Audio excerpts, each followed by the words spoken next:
You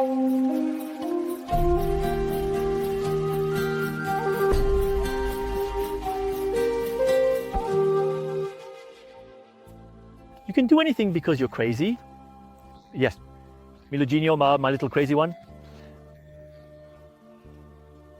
I never understood it as a child.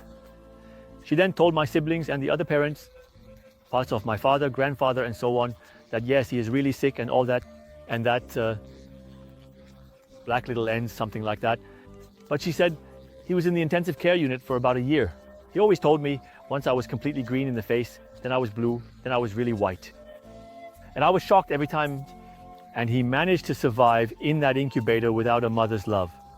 Just that is already an art in itself. And then 2 years at home under observation, where the doctor said any day he could go into his room and find your son lying there dead. And because he's a bit crazy. Because he doesn't tick like everyone else. And the others said yes, because he's got a screw loose. And my mother said, no, he's crazy. Later I understood crazy, you know, the norm is like this, everything is like this. And I'm crazy away from the norm. And I interpreted it for myself much, much, much later as meaning to be a little crazy. Make life more relaxed. Don't overthink every little thing up there. Because the truth is, if you're not here tomorrow, everything will keep going just like it always has, with you or without you. And you can get upset about everything, but you're not obligated to. Then just let it be. You will be happy. Then do. It sounds too simple now. Sure. The techniques are there. I do share them, plenty of them, but you just have to put them into practice. I always say there are no more excuses. Once you have the techniques, there are no more excuses. Then you have to take action. Roll the dice, roll the dice, roll the dice, roll the dice, roll the dice. Be a little crazy. Don't take everything so seriously. Loosen up a bit with everything. That makes your life easier. Because when you get upset, when you're angry, it only harms you in the end. So just leave it out of your field altogether. More and more and more and more and more. And it was also a belief for me, he can do anything.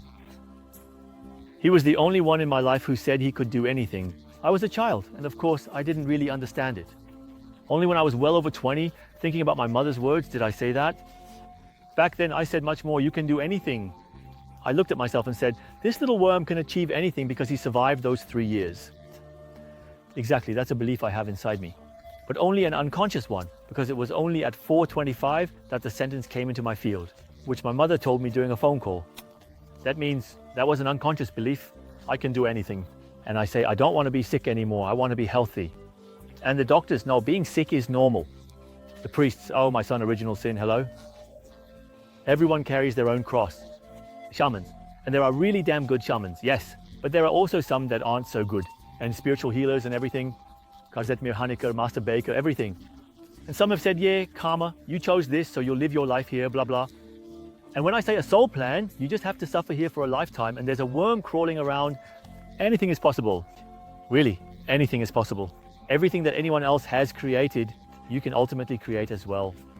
Up to a certain limit, that's clear, right? So, you know what I mean? If you weigh 190 kilos and are 98 years old, then you won't be able to. In the Russian State Ballet, the first dancers can perform on stage, but everything else possible. Everything else that you could never have imagined is possible.